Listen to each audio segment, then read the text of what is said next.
Do you play Football Manager and think that trap inside and trap outside are just adjustments to defensive with?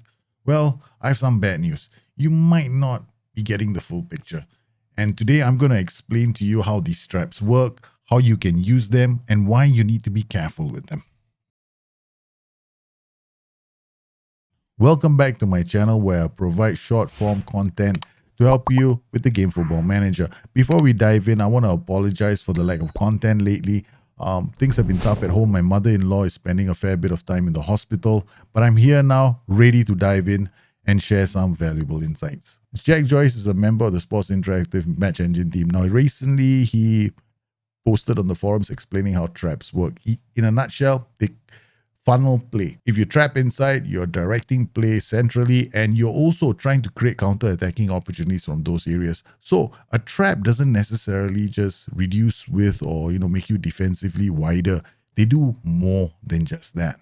So yes, a trap can make you defensively wide or narrow, but more importantly, you're kind of parting the sea in certain areas of the pitch. You are funneling play. You are allowing the opposition to attack those areas.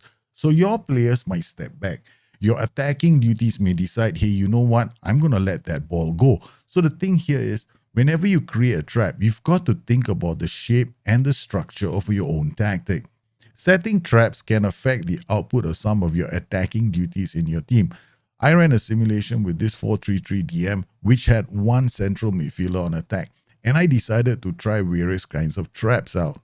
So whether I played a trap inside or a trap outside, I found that my central midfielder on attack would generate better numbers when no trap was being played.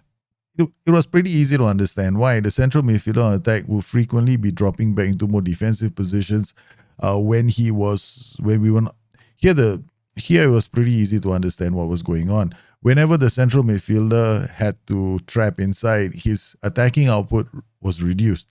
When I didn't play with a trap, he soared, he played well, he had more goals and more assists. So if you've been following my live streams, you notice there's always a theme, some kind of a tactical theme every week.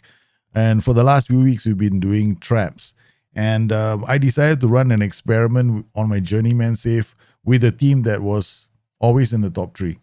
And I decided, well, let's take this formation, which has one central midfielder on attack and one DLP, and ask them to play a trap inside. That's the worst idea in the world.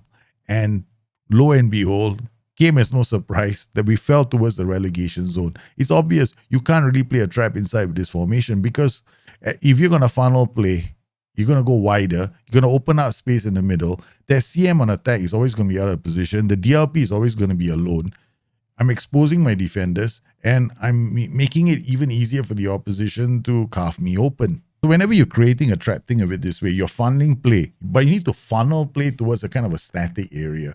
Maybe a defend duty there, a support duty there.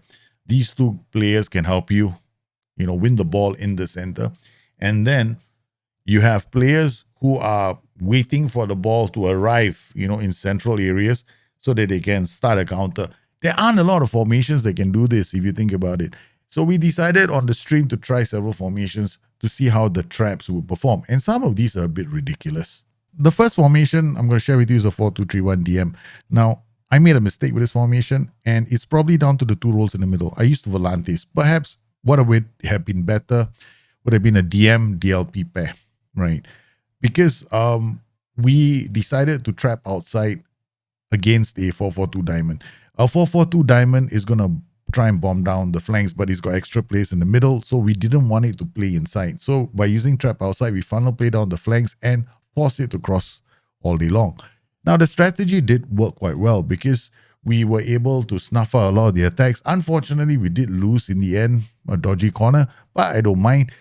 The idea here, the execution wasn't so good because of the two roles in the middle. Perhaps the next time if I want to do something similar, I'll choose a DM and a DLP on support. That could be a pretty solid combination.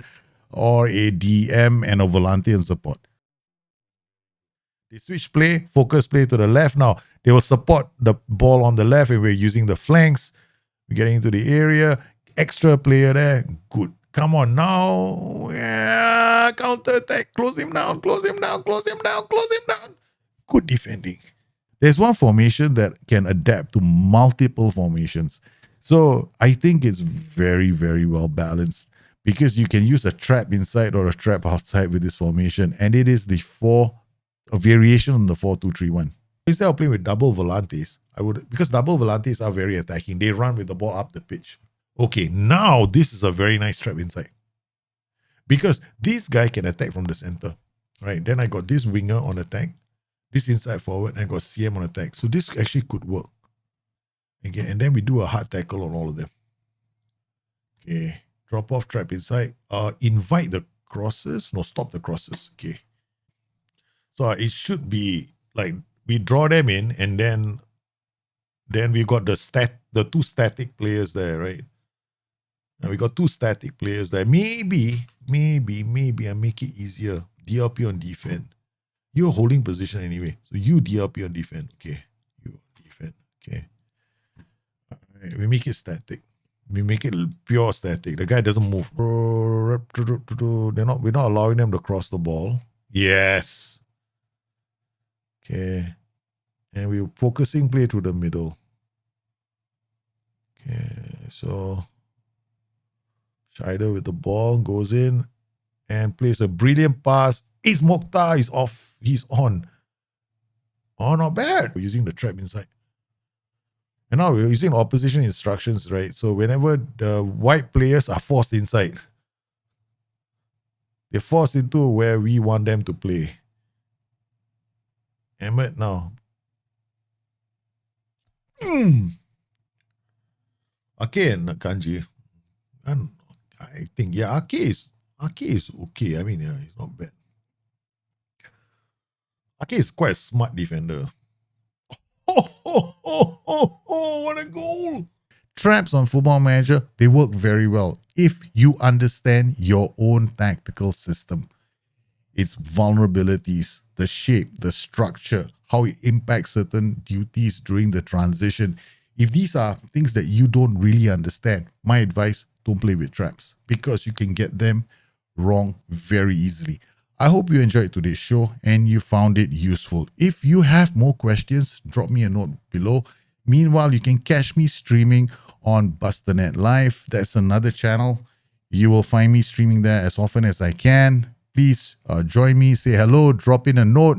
Anyway, you guys stay safe, take care of yourselves. I'll see you again soon. Bye-bye.